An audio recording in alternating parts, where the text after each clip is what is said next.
I pledge allegiance to the flag of the United States of America and to the republic for which it stands, one nation, under God, indivisible, with liberty and justice for all. Thank you. Roll call, please. Mrs. Bear. Not present. Ms. Catrillo. Here. Mr. Goldstrand. Present. Ms. Kulik. Present. Thank you. Need a motion to approve the agenda for October 2nd, 2025, with members of the committee reserving the right to add to the agenda and take further action in the district's best interest. So moved. Second. Any discussion on that? All in favor? Aye. Aye. Need a motion to approve the September 4th, 2025 meeting minutes. So moved. Second. Any discussion on that? All in favor? Aye.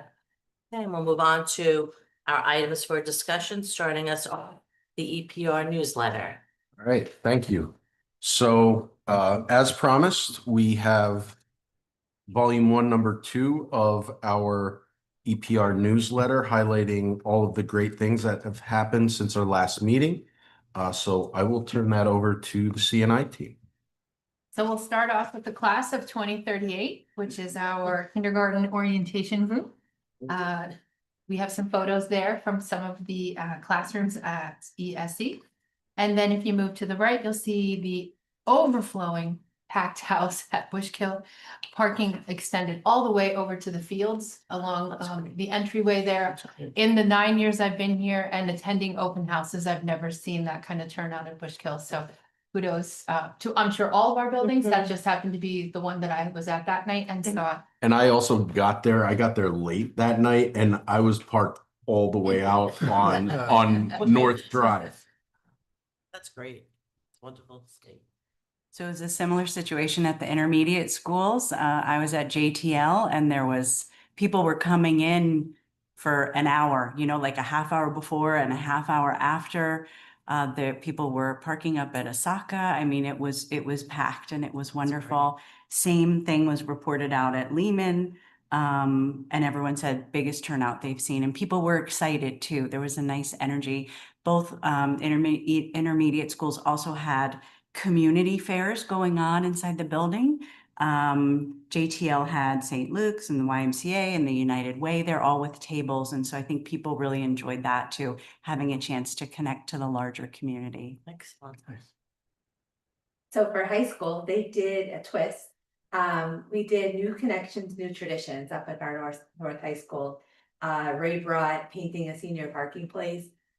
They're awesome. The spaces look great. The kids had such an awesome turnout. That was only one of the day's turnout that's next to the picture. Wow. So that's kudos to Ray and his team that brought that to North. I know they're doing the same with homecoming. It's just constantly coming up with that new North pride. So I just wanted to kind of highlight some of the stuff going on there. And then the other part was the South. They did a back to school night for our freshmen that was well attended. Some of the pictures that I showed were the activity fair. It's so great. The upperclassmen come, they set up all their club booths, and they really focus on having an ownership to their school and how they can fit in with the community and just have that agency in the building. So I cannot be more excited to put those pictures on because I really think it kicked off a great year with the excitement that our kids and teachers have. Thank you. And we were able to collect pictures because as a central office team, we decided that we needed to really support our back to school nights and our open houses. So multiple central office was at each one, as well as at schools the first day of just supporting our building level leaders and letting them know we are here for them. So thank you for taking time and doing that. It was super important. And I would say the building level leaders recognized and appreciated it. So then we go back to the back of the newsletter, and the first one is full steam ahead with Linkit. We were creating our ETSI and TSI plans that were on the board meeting last month. And in doing that process, we really wanted to take that time to commit to looking at that data, especially going into comp planning and having the buildings have plans that match our data and really where they want to go. So we wanted to use Linkit to be kind of the resource that we dive into to help look at that data, because we did not have the future ready data available to us at that time. So the start of that week, before it started, the CNI team did a training with Linkit. We wanted to really experience it from the light of what we are going to ask our principals to do and our teachers. So we as a team went through that training. And then after we met with them, we had a follow-up and we designed what we're going to have them do for the secondary principals. So they sat through that training and they wanted it then for their teachers, because now they saw the value in the reports and they were able to see it in that level of, okay, this is how my English teachers could use it. This is how my math teachers are able to use it, and the data they could pull, and how they could use it as the building lens. So after they did that, we spent the rest of the day looking at the data, analyzing it, and using it to help work within our plans. So that was a really great experience. And then the part that came to life was they realized that what we're doing as far as the principal's goals match what's going on with the data in their ATSI plans. So when they said it was time to come up with their action goals, they said, well, can't we just use our walkthrough data? We're doing it quarterly. We're going to be in their room. We're going to be looking at engagement. Can't we use that? And then as they talked, Andy was in there, they were pitching it to him. And then they said, well, we should do something with this data at the end. This should be where we have our PD. And it was that awesome moment that you just saw how everything we did in our admin retreat come to life. And it just kind of took that life of its own.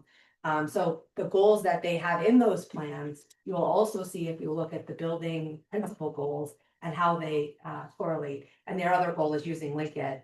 So Marilyn's going to follow up with the PD side of it, because after we did the training with the principals, the staff is going to get that training and what that means for the other days. Right. So our next big PD day is October 14th, and we have that all planned out.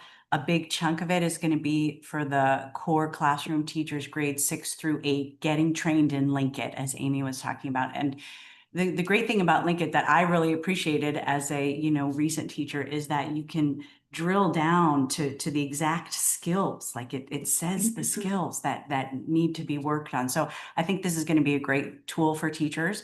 So we've got the intermediate teachers on the October 14th date getting trained. And Linkit sends a bunch of people. This is another great thing, that it'll really be a workshop where teachers can play around with the data, and Linkit people will be there to kind of coach them through it and help them. Later PD days, we're going to have the high school teachers get that level of training, and then the elementary teachers as well. That's great. Yeah.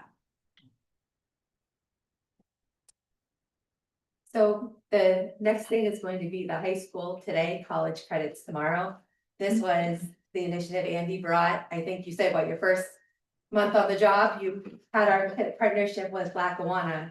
And I just have to say that working with Lackawanna has been truly a pleasure. They have been so willing to provide whatever we needed, and timely, and just constantly it's, well, I wish we could do this. Oh, I'll have it for you tomorrow. So our partnership with them has been phenomenal. What you see here in pictured is the admissions person that we're working with, our liaison, Phil. He came and did presentations at our North Campus and also at our South Campus. So the way it worked was that day, Ray and Matt put out a schedule to the teachers, and the kids that were in those classes came down that same period and was able to hear how that opportunity connects directly to them. So the teachers were able to hear it, and so did the kids. And then they came back today to South. Yesterday they were at North, and the kids got to go through the application process with the admissions director, trying to make sure that they have all their I's dotted, T's crossed, to be able to make sure that's seamless getting into the class. So that has been an amazing opportunity brought to East Stroudsburg. So we're really looking forward to see what comes out of it. And just something really unique that came out that I couldn't wait to tell Andy about after I left North was one of the kids came up to us during the thing and said, why can't Lackawanna be for dual credit too? There's a campus right up the street. It's easier for me to get to Holly than it is to get to the Bethlehem campus. So why can't you offer the dual credit through them? And they started listening to the presentation and making their own connections on how we could better serve them with our dual enrollment process. So I thought that was pretty neat that that was coming up from the kids once they learned about it. So we are looking to explore more on how we could incorporate Lackawanna in other aspects and with some of their other programming outside of their level.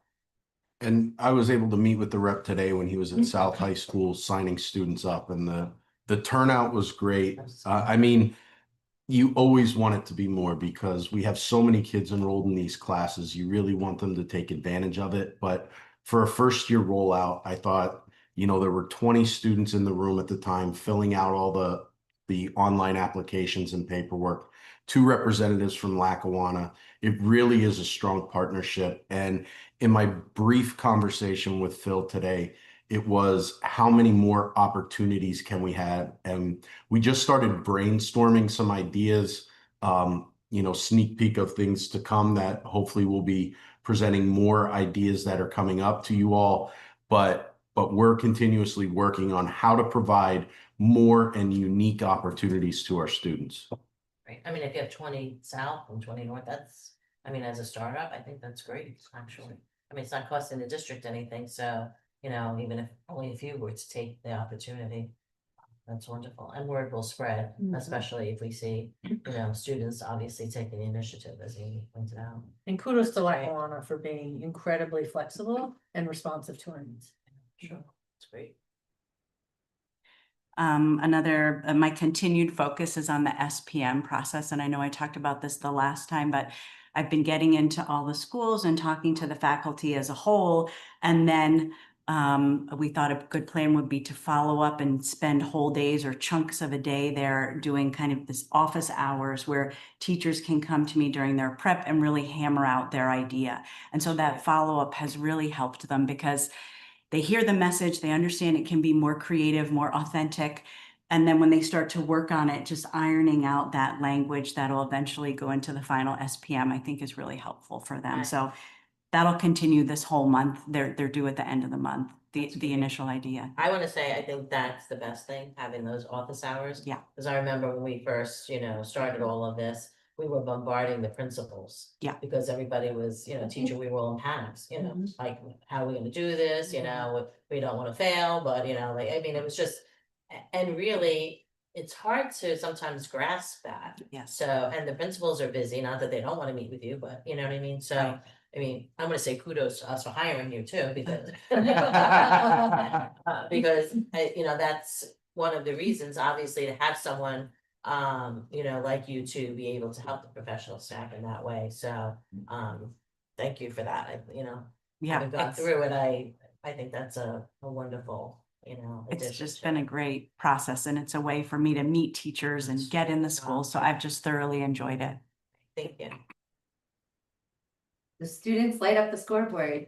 So I know this has been a hot topic at board meetings, is having students involved with scoreboards. So the building principals were very excited to announce that they've been using it. Students are really enjoying the class. They're really getting into it. The teachers are enjoying teaching it. But they do want me to put a plug in that homecoming is going to be a student production to really showcase the homecoming.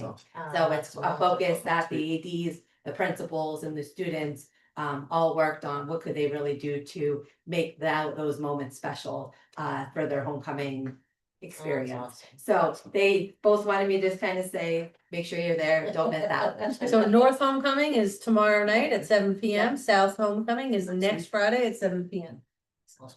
Perfect. And then to wrap it up, we had our 95% group representative here in September, working with our reading department, helping refresh some of the materials that we've used because our reading department has changed since we purchased those materials. So the request had come in last year that we were able to budget for this year, the training. It was a full day training. This room was packed. And they were so hands-on and engaged because it is a kinesthetic tool. Part of the day was using the chip kits, and they're required to practice using it. with each other, like they would, just so it kind of becomes, secondhand to them. They were really thrilled with Jackie, the presenter. We have 3 department chairs named Jackie at the elementary level, and then Jackie, our presenter. They were so happy with her. She's out of the Philadelphia area. So we were happy to hear that, because that means hopefully if we have future things, she's close by and we'll be able to utilize her in the future. So a lot of really positive feedback on that. And the reading department's been waiting a bit for that. So they were happy to have that. And Tabitha did some work and calculated how a lot of our partnerships have worked out for us. Just to make it public and recognize our 3 major vendors that we purchase educational and curricular programs from, HMH, Zane, Zaner Bloser, and McGraw-Hill. They gave to our district, because we were in need, over $100,000 worth of material. So when we had extra courses added, or we showed extra need that our teachers needed, and they acted as a true partner with the district and provided us, when we quantified everything, it was over $100,000 worth of instructional materials. Thanks for doing that. Appreciate it. Well, thanks. I mean, I love the newsletter, number one, but two, to really get these snapshots, of what's happening each month, I think, is wonderful. So thank you. All right, moving on to our program of studies, part 2. So the joke was it's gonna get much bigger, and I did not disappoint. Yeah. We are now up to 28 pages. But let me first start with, on the changes document, I want to make sure that it's never not captured what are the major changes. I really want to make sure that when the document keeps getting bigger, that I make sure that you guys really see the sections that have been changed. So that way it just doesn't get overlooked, or it doesn't ever appear that something got snuck into the program of study. So that document is going to kind of be the driving force for me to be able to keep putting in notes that you guys are able to kind of track what's going on as the document keeps growing. I also want to show you what the 4 stages are, because I kept referencing them last month and I never really spelled out what's coming in each section. Stage 1 has already been communicated. That was the cover page, the academic planning, the dates, graduation requirements with the Act 158. And you guys saw those last month. This month, we took a heavy focus on the academic policies and what is the governing operations of the buildings. And I think that I want to just talk about the process a little bit, and just let you know this isn't just C and I in the office, Andy and I dreaming up stuff and just throwing it down. We have a process that we have a committee review. So the first part of it is just looking at the policies, pulling it all together, and just kind of getting a working document that people could begin to review what we want to put in there. Then it goes through Andy. I have him kind of look at it, make sure that it aligns. And then it went to our principals and our guidance counselors. They take a look at it. They go through it and analyze it. We make those changes. Then my goal is to get it at the EPR before it's kind of simultaneously to when I roll it out with the department chair meeting and let them look at what's happening and make changes. So it's constantly in a review to get as many eyes on the document as possible, because we want it to be something that we are doing in our buildings. It's not just kind of our North Star that we hope to get there one day. This is not that. And it's not just what we would want to be, but we're not doing. It's just looking at it as a real document of this is what our building operations look like. And we could get there one day. And we do have a lot of goals of where we want to be and what we see in other districts as we review them around the state. But right now, this is just what is our accurate account for what's happening. So to begin, I just want everyone to go to one of the major changes that took a lot of thought and planning, and you guys were made aware of it earlier when we started doing the personal finance, but it is on pages 9 and 10. It is the minimum requirements for graduation. So we had the 26 credits that we wanted to keep, and that was where we started. And then we looked at each of the requirements and analyzed them individually. So the basic ones are English, math, social studies, science, physical education, health, driver's ed. We didn't touch them. They're same ones that we had in the past. Arts and humanities, we always have the 2 credits for that. However, when you go into what is an arts and humanities, I wanted it to be an accurate account, because if you looked at the old program studies, there's classes that we didn't even offer that don't really fit under the chapter 4, that we just wanted to look at anything that could fit under art and humanities and include it there. So if you look at the next page 10, when you could see what all is considered under that, which is your art, your English, your music, your social studies electives, like sociology, psychology, and your world language. We also looked at each individual course that may have some of the arts and humanities components to it, and we added those to it as well. When you look down at the electives, our district always had such a good focus on student choice and having students take courses that are meaningful for them. Having students dabble, see what electives are out there for them, maybe pick a major. And like Andy gave a good example, he said with his own daughter, she was able to say, all right, I'm going to take a class in this subject area and this subject area. Oh, I don't know, that's not my field. Maybe let's look at this area and really be able to navigate the program of studies and use it as a sampling. So what we did was we removed the family consumer science, because those classes at South last year, I could speak to that. I could have filled classes with 4 teachers. A lot of those kids that got the credits was through introduction to business.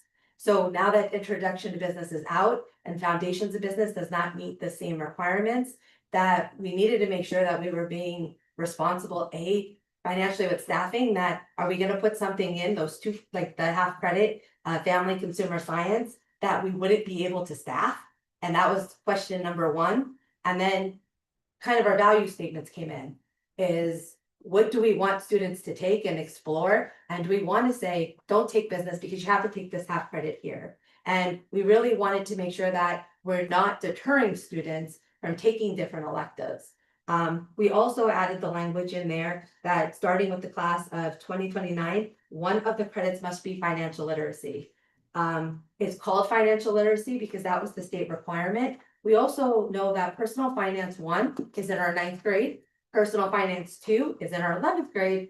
But if a kid comes in as a senior and needs a course, there's other ways we could get them that requirement for that 1 credit. That doesn't mean putting them in personal finance 1, which may not be age appropriate for that student. So it gives us a little bit of discretion with our counselors, but it also makes sure that we're accountable to the state, that we're meeting the chapter 4 requirement of making sure that those students are getting that financial literacy, which as a board, I know you guys all committed to being a high priority, that kids have those real life skills when they graduate from our district.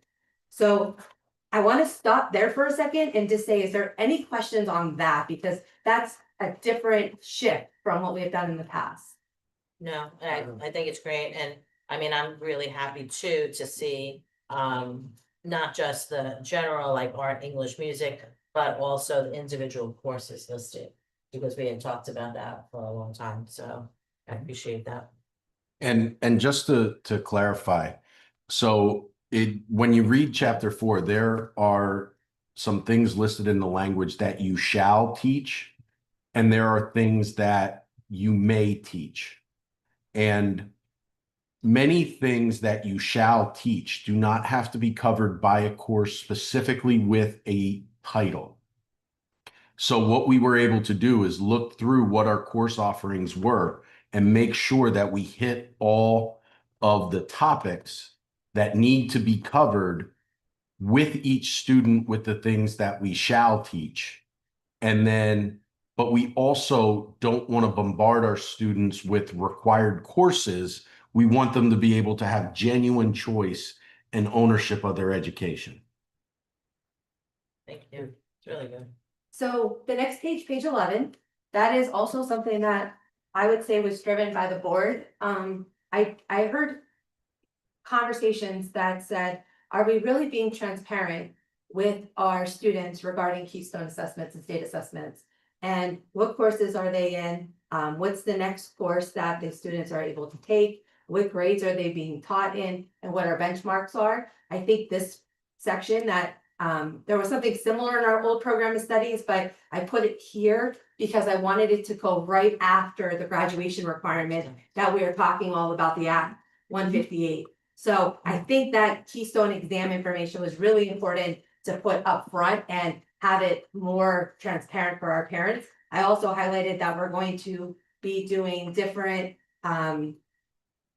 looks at different benchmarks for like biology, and just letting them know that kind of that we're not doing it for that area, but this is the process that we're looking to fix. If we make decisions before it's published in December, then we can update it, but for now, that's the status of where we're at. All right.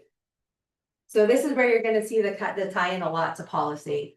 Our grading and reporting system that's on here, has not been changed. That is status quo. Page 13. This, depending on where I found information, it changed a little bit, like word choice, not necessarily what we do, but the way it was communicated was a little confusing, and it opened up a little bit for loopholes. And if you want to find loopholes, the kids find them like this. So when you look at it, if you're being in the building, you are able to talk to Matt, Ray, and looked at it with the counselors and said, and Deanna was part of these conversations as well, as far as the ESASD program goes. So Deanna, I forgot to mention that earlier, she's been involved throughout the program and study review, taking it from the new cyber lens. The incomplete course requirements, failed courses, school, summer school credit recovery, that is our operations, just communicated. Same with the promotions and the retention, how we are doing it. If you want to find it in the old program studies, it's kind of intertwined throughout. So you could always reference the policy, what we use at the program of studies, what we used to have, but it's just all tied into the grading procedures. That's why we located it there. Same with the GPA quality points for class rank. I also this was updated with policy. When I did it, when we started doing the adult credit class, I liked having the language for the guidance summary that ties in with the weighting, that makes it clear to parents what is being tied in for GPA, class rank, and credit towards graduation. So that was an addition, but we already updated in policy. I just made sure the program of studies had that in. Honor rolls is the same. National Honor Society, we just need to have conversations with Matt and Ray. They weren't comfortable putting it in yet because there's a discrepancy right now on what the average is to get into National Honor Society depending on the building, and we want to have those conversations.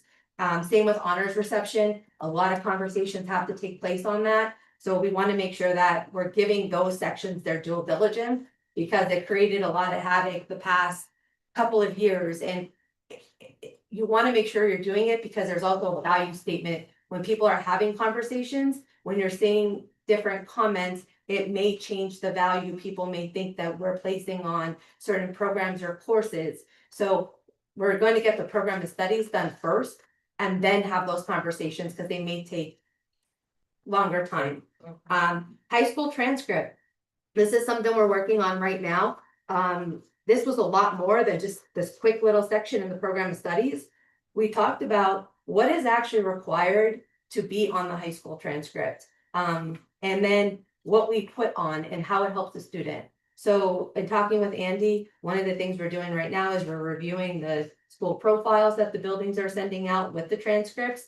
And we also talked about making sure that we have things on there that reflect the whole student. So for example, there was a move to put the extracurricular activities on there right now, but our system does not allow for clubs or activities to be showcased. The only ones that we're showcasing on the transcript was if the kid was involved in a sport. And that's not fair for all of our students because it doesn't paint that full picture. So if a kid is putting in a college app that says I'm doing all these things, and all that's showing up on their transcript is boys soccer, that doesn't paint the full picture of that student. So it's not that we might not get it or we're not valuing it. It's just right now the system is not there to pull that data to be able to put it on. It's funny you should say that.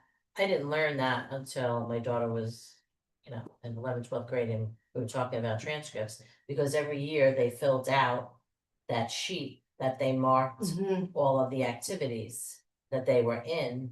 And it seems like it was kind of presented that that was always going to be something on their transcript, so that when it went to the colleges would see all of the activities that they were involved in.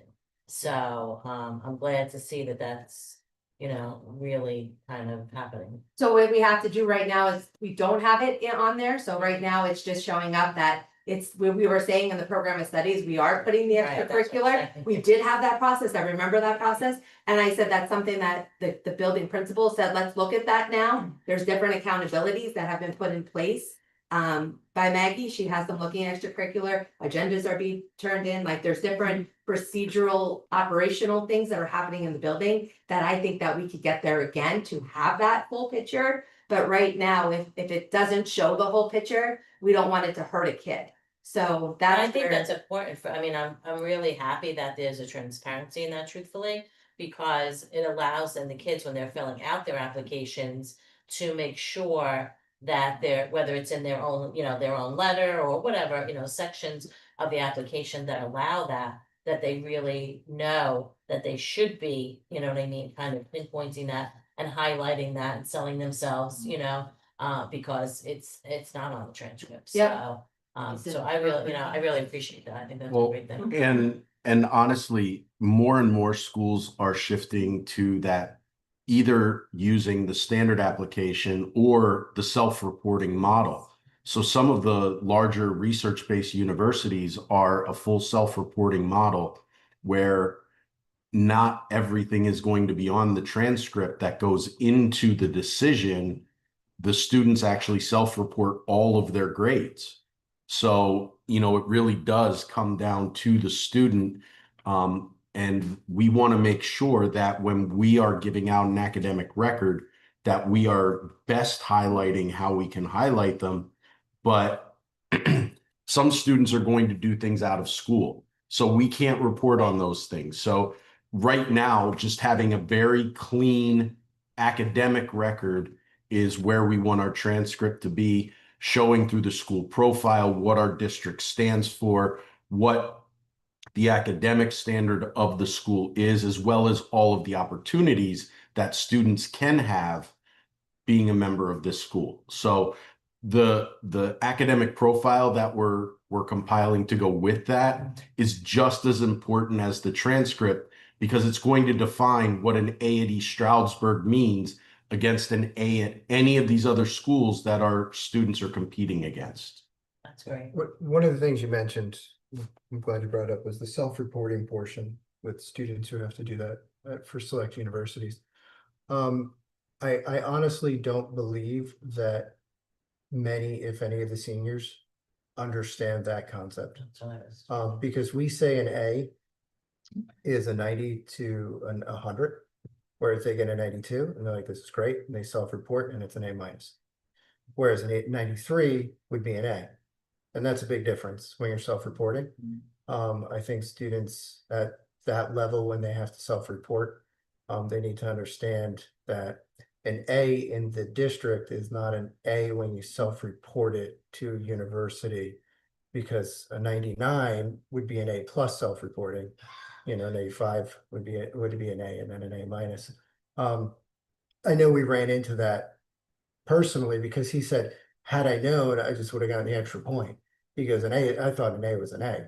And so when we do that, I don't know how we would do that. And it's really hard to get into that because it's like the different. self-reporting for Penn State could be different than the self-reporting for USC. And then like another thing that I don't believe that most students know is at the most competitive colleges, all of the weight that we give to all of the courses gets stripped away. Yep. They strip it down to what did the student earn. Right. So we report the grade that the student earned plus the weight. But when it gets to the university level, if a student pull it earned an 88 but got a 93, they're showing a 93. When the school profile comes and says we give a 5% boost to our AP level classes, well, They that's automatically going to pull. get stripped right away Right. because they want to compare apples to apples. And some districts inflate more than we do. Some districts inflate less than we do. So at the most competitive schools, Oh, they're going to strip all of that away. Right. And I just think that's just something that our students should somehow, I'm sure they might be, I don't know, but I just know that, we ran into those issues. And that's something that should, I mean, it's something that definitely when the kids go down to guidance, for doing all of that, they spend a couple of days there, or periods. That's something that should really, be spoken to, the kids really understand that, especially for those who have to self-report. And we'll definitely bring that up at the next Yeah. meeting that we have with the counselors and the Yeah. principals. And the one thing Andy and I just had a meeting the other day with is those personal finance classes. We're going to have during the November PD days, they're going to be working on their curriculum framework. Mhm. And they're going to be working on personal finance, one as a refining and revision, and they're going to be working on developing personal finance too. We added a guidance counselor to those committees because we want them to be in there and be part of the course plan so that as they're going through, the counselors could bring that aspect to when they could go in with the classes. Because we have such a great opportunity to Right. get the students when they come into the high school to have the conversations about the grade, and then also in their junior year when they're getting geared up for that college, that they're also going to have that opportunity to get everything they need for their post-secondary. So that is something that we just added the other day when we had that meeting with the business department, and we are including the counselors as part of that process. Great, Yeah. Great Thank you. thing. Thank you. wow, really great. But that's good. We definitely, to your point to Jason, we'll add that to our notes when we're reviewing this at our next principal review meeting. Good, thank you. So just to conclude, I know I have a lot today with this, but I'm gonna quickly summarize the last two sections. At South, I spent a lot of time developing general course scheduling, instruction sheets. The North team did as well. Mhm. So that time that's spent every year redeveloping and creating them needed to be simplified. That was my number one goal. So what I'm in the process of doing, I did 9th and 10th grade, is we are creating on page 17 to 23, they are general scheduling instructions, and then how a parent could help their child schedule. So like, for example, on page 19, step 1, what's the difference between personal finance college prep and personal finance honors? So a parent's able to look at those options and be able to help make that decision. What's not included here is what I'm developing now for the third book is we're doing a complete leveling guide that we just ran through the principals, and we are sharing it out on October 8th with the department chairs, that we want leveling to be 100% transparent. We want it out to our students by the end of this month of just be able to have the EPR look at it. So probably it'll end up being the beginning of November, not the end of the month, but I want at the end of the first quarter. We want them to be able to see what the criteria is going to be for them to be able to get into another class. So that's something that we determined as a team that is a priority statement for us. And not, I mean, and that is like kudos. Yeah. And on top of it, that was the whole point when we were talking about writing the curriculum, that we had a curriculum that was, say, CP, a curriculum that was honors, and it wasn't just, from previous, whatever, a one-liner saying, well, there'll be, enrichment or additional whatever. No, like, what is the difference? I mean, I'm either teaching, a college prep course, or I'm teaching, an honors course. Mhm. So to be able to really show that to parents and to students as they're reading the program of studies, and obviously it's going to therefore be reflected in the curriculum, finally, yay. And the nice part about, and the nice part about it is it's gonna it's, the workload is now making sure that we're getting it out to them, that they have a chance to make a difference, that they didn't say what Jason just said. If I knew if I could be in honors, if I get that one more point, that I would have done that a little bit extra work. So we don't want kids to be misled based on what they might have heard from previous years. So we want to make sure that we get that section out to them. We talked to them about the parent review process, that they're going to be able to, if the parent wants or they don't like the recommendation from the teacher, there's going to be a process that they'll follow. First talking to the teacher, then having a conversation with the guidance counselor. And then if they're still haven't come to a satisfactory resolution, they could put in a form that will allow the administrator to review what data points that they have to indicate that they should be in the next level. So that's something that we're putting in place, that everyone will have that before the second quarter, like during the second quarter. So that's going to be what is the preliminary documents to that. We'll talk about leveling, talk about the waiver process, how do we put kids in our core classes, and then this will just go through the importance of it, because this data is what we make as administrators on how we're going to build our schedule. We have a student-driven schedule based on what students' needs are and wants are for classes. So we need to know what our leveling is, and it just can't keep changing all summer long when we're making decisions in June for scheduling. So now that there's a lot of systems in place when we want things done, schedules are now done. This past year, we had every schedule done by the end of June, that we're 85% there. So as those dates go up, we're able to simplify every process. Technology could have kids in classes earlier. So as we're continuing to become more efficient, it's also getting the good data up front to make sure we're developing a good product to begin with needs to be even more of a focus. And that is being able to give parents the information to make those informed decisions, holding them accountable for making those good decisions, and then having the support to back up our principals from the central administration team. So I just wish there were more people listening. Yeah. Really, to see the amount of work that has been done under this new team. I mean, I can't like give kudos more than I have been, but it really is amazing. So as parents who had kids through this That's what I'm process, saying. as you go read through this, Oh. anything that you have, like we have driver's ed in here and stuff like that. So as people that had students go through there, if there's anything you think might be helpful, please feel free to give it to Yeah. us. Reach out to me, like, as you go through this, and we by no means think that it's perfect coming through, and this is published in draft form on every agenda. Every time we're bringing it to you all, it's published. Anyone from the community that is watching can go on. They can start to look at the work that we're doing. If there are concerns from any board member or any parent or anyone, they can reach out to me directly. I will be more than happy to either explain why we did something. I want to hear the criticisms, because if we can make this better than we already have it, we want to do that. Thank you, I appreciate that. I mean, when I give my summary at the board meeting, I'll have to give it again, you know, but making sure all the board members are paying attention. And then just the last segment, because I'm out of time for this, is dual enrollment. Page 24 to 28 is all of our programs that we offer through Lackawanna, and what we're offering with the Northampton and the East Stroudsburg with dual enrollment and dual credit. So it outlines the programs and what the students are able to take and how it works.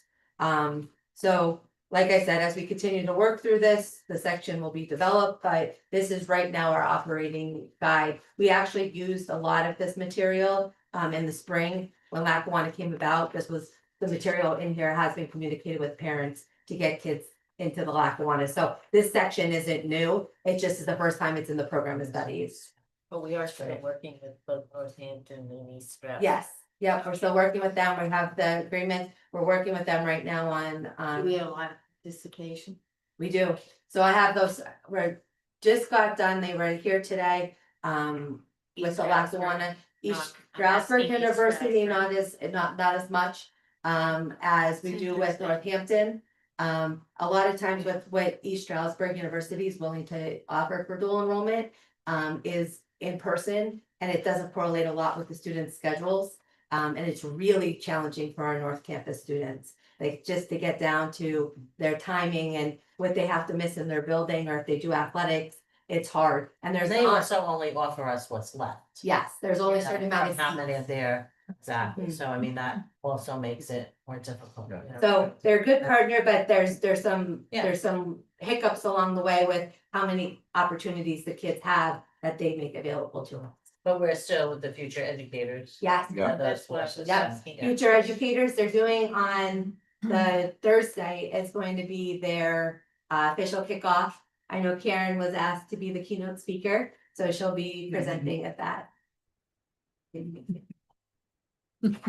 Thank you, really, Thank thank you you. so much. And then if you're bored and you wanna look, you could see everything that's coming your way for the next So stage 3 long. I was completely surprised Nice. when I opened the document. I went, oh, okay. yeah, it's so comprehensive. Yeah. Thank you so much. I know it was long-winded, I'm sorry. No, no, not at all. I mean, it's a lot, there's so much going on. So, I mean, I appreciate that's what, you Yes. know, this is all about.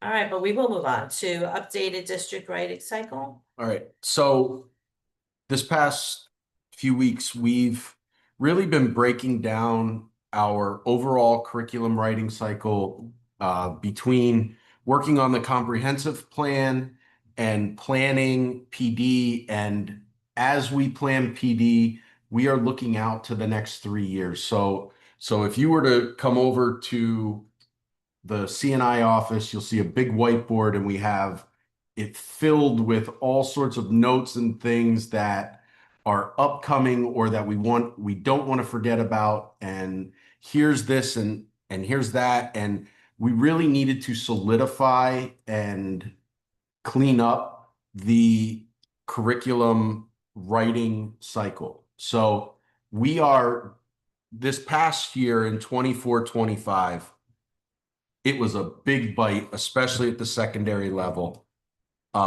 But it was a big bite because we had an overall K-12 science rewrite. We had EL from K-12, family consumer science 6-12, business 9-12, and all the world languages. And then this year we have English 9-12 as a big bite. But then we're also doing the one-off courses that we really wanted to clean up, from general science to personal finance 2 to multimedia 2. So that's in a current writing cycle. And then what we were looking to do is just kind of clean things up and make it more less of a huge project. So a few months ago, we shared our timeline when you all can be expecting things from our department in terms of when are we going to bring curriculum for a first read, and when are you going to have the course plans that go along with them. And we felt to do that and to give the teachers our all, that we had to lessen what we were doing on a writing basis, because we all try, as teachers are writing new curricula, we want to be able to partner with them and read with them along the way and be a part of the meetings. And when we're doing 3 and 4 different departments at the same time, there's only so many. There's only 4 of us in the department, and we can't be everywhere at once. So as you can see, 24-25 is pretty full. 25-26 is pretty full. 26-27 is still aggressive, where we're going to be looking at a full art K-12 rewrite, a social studies K-12 rewrite, as well as our accounting 1 through 4. So that's 3 big departments. But after that, we feel that we can finally pare it down, Yeah. where 27-28, we're looking at math K-12 and world language 6-8. And then we're going through with each department, and it's 1 or 2 departments that will be writing at a time. And with that, we're able to build PD plans, we're able to build supports in place for teachers. We are keeping in mind the programs that we've purchased and when their cycle lives are going to be up, if we want to look at new resources, do we want to stay with a current program that we have and just tweak the curriculum, tweak a resource here or there? But I just wanted to stream it down a little bit in an easy to read document. Hopefully to the time that I am retired, I won't have to update this document. And I'll be going with you. Don't One of let the- Karen also leave. One of the things You're young. I want to say is, what I think will also help the process along is now that we have finally put together course planning guides, to go along with the curriculum so that, and they are always, they're, Yeah. being refined and changed and updated every year. So as we're doing that each year, do you know what I mean? And Yeah. going through the stages, obviously, that's being noted because they're being Well- changed. So when we get to the actual curriculum writing year, I agree with you, once everything has been done once, the heavy lifting, so to speak. After that, because everything else is now in place, it shouldn't, like you said, really shouldn't be heavy lifting. Well, and that's really thanks to the elementary because Yes, I said their at the their beginning, course yeah. guides Yeah. are reviewed every year. Yeah. They're very clearly organized and ready to go. And it is something new for the secondary folks. And it just goes to prove that all of us secondary folks have a lot that we can learn from our elementary partners. That's the truth. I've always said that, and that isn't that. I said that to Tabitha when we That's so first much met growth. and I saw them. Pseudo, the elementary. So proud of you. Well, I got real passionate about some elementary topic today, and Tabitha's like, "You sound like an elementary person." Way to call it out, You were very passionate about elementary today. It was good stuff. All right, we're happens. good? Yeah. Moving on then, the comprehensive plan update. All right, so we are rolling along with the comprehensive plan. We are 100% done with the ready stage, and I've put some links on here with our mission and vision and our educational values statements. We also met with our at-large steering committee on September 25th, and we went through the conditions of leadership, teaching, and learning, looked at some areas of potential strength and potential growth. Today, we found out that our PVOS scores were released as well as our building profiles. So I'm cautiously optimistic that our Future Ready data will be updated on the Future Ready site before I have my next at-large committee meeting at the end of this month. To be fully transparent with the process, we have a core team of administrators that are meeting, and we are populating the comprehensive plan document. And then as we meet with the committee at large, which includes board members, parents, community members, support staff, and teachers, we are presenting what the core group of administrators felt in their analyzation of the data. It is by no means a finished document when we meet with the committee at large. We just want to have words present and our vision and allow our partners in the at-large committee to disagree with us or to agree with us and to have those debates over vernacular that we're using or goals that we've chosen. And we want to hear from our stakeholders, but we don't want to try to create this from nothing with 25 people in a room, because we would be spending days. And our core team spends a lot of time putting words into those documents. And we use the data and we use best practices and we use the historical context of the district to create what we're putting on those pages. But then we hear from the community at large, And then that helps shape where we go from there. So it's never done until it's fully done. So we just felt it was more of a streamlined process without putting huge burdens on all the stakeholders. The exciting part is next Friday, I have my first student steering committee meeting. We have one representative from each of our schools, so it's 10 students. Their principals are invited. We're going to have a Google Meet just so we didn't have to worry about transportation and all of the things that go along with that and time out of class. So we can have a 1 hour meeting and it really only take an hour of the students' time. But we're going to present everything that we presented to the committee at large. And I want to hear the students' perspective and see if we really did hit the mark. Because I'm hoping that they can tell us that we had them in mind. But if they feel that we didn't, we will be making some changes to the document. Be interesting to hear the perspective from elementary, intermediate, and high school students. And too. Yeah. you're mixing them together? That's very In cool. one big Google Meet. Yeah, I don't see that, but that's okay. I don't think that that's a productive way to do it.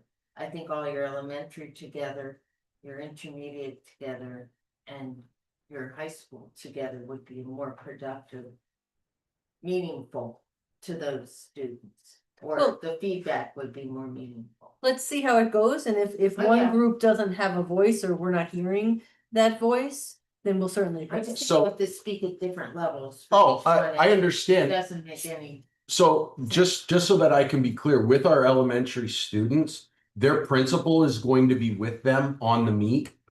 So it's not just going to be a fifth grader sitting in front of a computer in a room all alone. No, I understand. Their that. principal's going to be with them, and I've met with the principals to say, like, we want your students' input. And personally, I plan on asking specific questions to individual students in the meeting. It won't be all right, guys, what do you think? I want to hear from every student level. And there's a follow-up after this? Yeah. Okay. Yeah, the students will have multiple I'd be meetings. curious to hear how that Yeah. goes. I mean, Yeah. I personally think that I would divide them into different groups, maybe one to introduce, but then all the follow-ups would be specific to those age groups Sure. or those grade levels. Yeah, and I'll be reporting back every month. And then by January, we want to have the completed comprehensive plan. It is a pretty aggressive timeline, but that's what I'm aiming for, is January to have the full comprehensive plan to EPR so that we can have it posted and fully submitted before the March 30th deadline. Sounds very. We don't want to be scrambling on that one. And I mean, I read through the educational values, because that was the new piece, obviously, since the last time we met, and I thought it was great. I mean, everything that I read was good. I don't know if you guys had a chance to read it, but just wanted to say thank you for that. Okay, that's that. Moving on, we have Osaka updates. Yes, so with this, Ms. Mayor and myself started having conversations in regard to the Edgenuity platform that we currently use at Osaka. So what we are doing is we are evaluating and assessing the effectiveness of that platform. And we are also looking into other potential platforms, looking at cost, ease of use, because we are now a K-12 cyber program, technological requirements.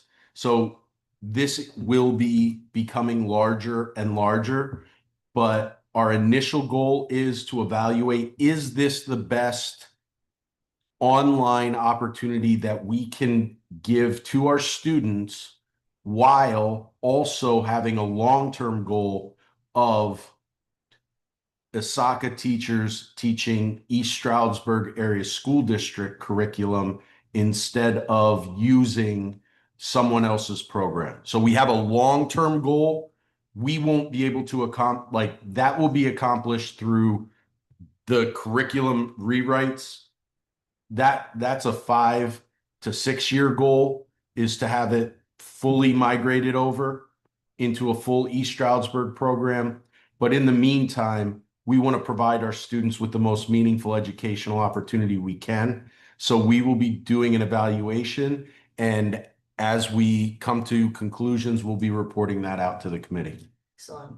Want to speak to the fact that we have the long-term goal, because to me, that always is that's how, before it was even named ESASD, that's how it started. We wrote our courses, we taught them, and then as time moved, teachers were said bye-bye pretty much, and these very scripted types of courses like Ingenuity, which personally I think is a waste, but that's my personal opinion in seeing it. So whatever programs we can put into place that you as a committee deem the best, I'm all for, knowing that the ultimate goal is to bring it back to what is being taught. It's obviously it's taught differently in those kinds of things, but if we're saying these are the skills that, and this is what an A means in East Stroudsburg Area School District, then it has to be the same for the students who are in brick and mortar, who are in our virtual school, and that's not the case now. So to know that that's where we're moving to, and it takes time, obviously. I mean, that goes without saying. So not rushing you, I just want to acknowledge that, that to me, that is like the way that we should be moving forward. And then whatever you deem, whether it's Ingenuity or something else, I mean, I don't know what else is out there, obviously. So be it, because it's the long range goal is really, ultimately where we need to be. So I appreciate that. Okay, anything else, anybody? All right, moving on, cooperation with our publisher partners. I jumped the gun on this one when we were going through the newsletter. Okay. But again, we work with some really great companies, and I think they value East Stroudsburg as a partner, and I just wanted to formally thank them for valuing us and let them know that we as a district value them as an educational partner and what they've provided to our district and our kids. And we appreciate that, obviously, on the board, in terms of any money, monies that can be saved. And especially the fact, as we said, we had to add two new classes this year. So to be able to get the resources, that are needed for those courses for free, is wonderful. So thank you, Tabitha, and for exploring that for us. We appreciate that very much. And then lastly, under our discussion items is the Wayne Pike CTC opportunities. So we've kind of spoken about that Wallenpaupack School District is considering starting, they are working toward a Wayne Pike CTC program. They've received tens of millions of dollars in funding to start that and to start the build. And they are full steam ahead. We had a conversation, so I met with the superintendent from Wallenpaupack, Western Wayne, and Wayne Highlands about what this would look like. So we have a myriad of options. No options need to be selected now, but I just want to get us to start to think. One option would be that we have an agreement very similar to what we have with MCTI, where we are saying, these are the seats we want this many seats. And we will fill that quota or pay that. We will pay our fair share. The other option is that we would pay tuition for students, but that means that those 3 school districts would fill the seats. Whatever was left and available would be offered to us, and then we would pay tuition, which currently in the Wallenpaupack School District is $22,000 a student. Or we just continue with MCTI and we're super happy with our programming. MCTI does an amazing job. and we are not taking anything from MCTI. So like MCTI's program is one of the best in the state, and they are impressive.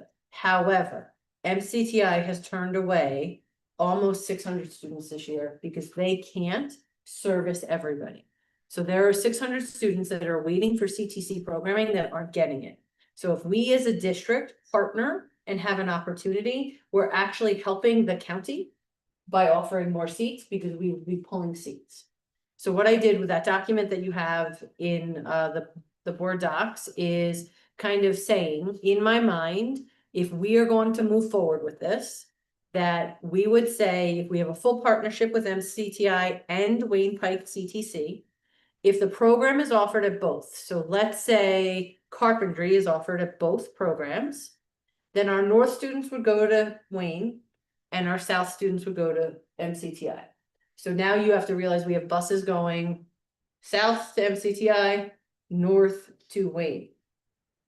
If the program is only MCTI, then both north and south students would have it. If the program is only Wayne Pike CTC, then they would go there. So it's not only the cost of going into Wayne Pike CTC, but it's also, we're adding 2 complicated transportation routes. It's actually 3 options of everybody's going in different directions twice a day, 3 times a day, technically morning, afternoon, and then dismissal route. As I was talking to the 3 superintendents in those school districts, we were talking about fair share of seats. So they currently have, let's say, just for a round number, they have 100 seats available. Well, we are, if you take the ratio of all 4 school districts together, we're 50% of that. So we should get 50% of the seats. And the Wallenpaupack superintendent said, I hear you, but my board is saying to me, how can you give away our seats? We're doing this. We've done this work. It's our official property. How are we giving away our seats if they do this and they allow us in an equitable manner, right? They are serving less students of theirs. And listen, I completely agree with that point, right? Like I get that, and I don't want to jam up another superintendent with their board by doing that. So I said, we don't have to be proportional, but if you love our $216 million budget, you're going to love the seats and give us seats. So we have to figure out what that is. We're not in that negotiation standing. Wayne Highlands and Western Wayne expressed kind of the same concerns, was that they're going to be able to service less students if we come on. And I said, okay, but our budget goes with it. So if you say no to us, then you're now splitting it between 3 districts instead of 4. But right now, they don't seem to be worried about that. They definitely don't want us to have 50% of the pie, which again, I understand. And they've been doing all this work for years, working with their, so I don't want to come in and say, we need. I think there's a sweet spot that we can find in the middle and negotiate out exactly what that looks like. What I basically did on that document was I looked at the programs that would be offered in both, the programs at MCTI and the programs at Wayne CTC. And then I just gave you a quick snapshot over the last 2 years of how many students north and south were enrolled in both programs. And it looks like, I have a document. We would be able to send about 57 students to Wayne Pike. So that would open up 57 students at MCTI. Now that might open up 57 students for East Stroudsburg students to go to MCTI, so we have more programming. And then I don't even know how to gauge how many students for those Wayne Pike programs, which are new programs for us. So aviation is a big one, allied health, which is similar. They do have a pre-K childcare, they have engineering, exercise science, and then protective services. But at MCTI's grand opening, and Mr. Andrews and Mr. Goldstrand, you were there, they announced that next year they will have an EMT program and a fire program. Yeah. About time. I'm just saying, I'm here and suddenly it's there. It's there. So I don't know if you want to make Now, any we have kind. one, so they can come here there was a discussion that because they have those instructors already on their payroll or as their instructors, that they were willing to have those people come to our school.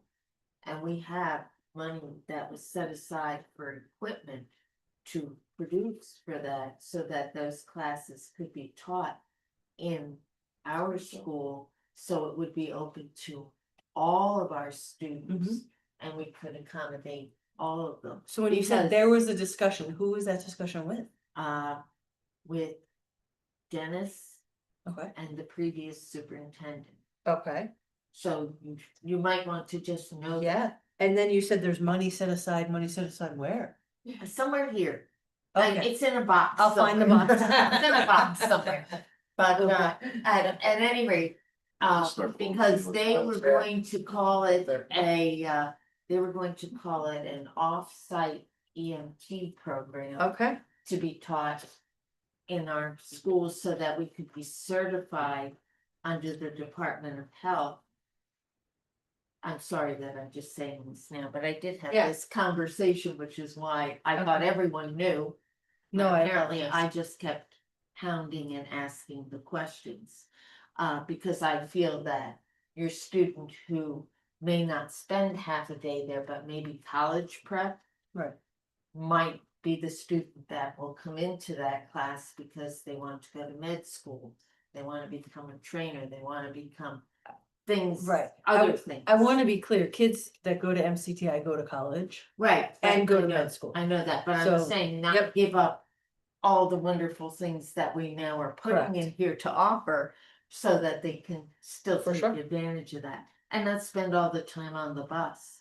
It Agreed. seemed easier to bring one person here than to send all those people different places. So I mean, that opens up a whole nother world of our own NOCD programs. Yeah, I thought you were I like that overloading stuff. me. I'm not overloading you, I'm just saying, putting that out in the universe.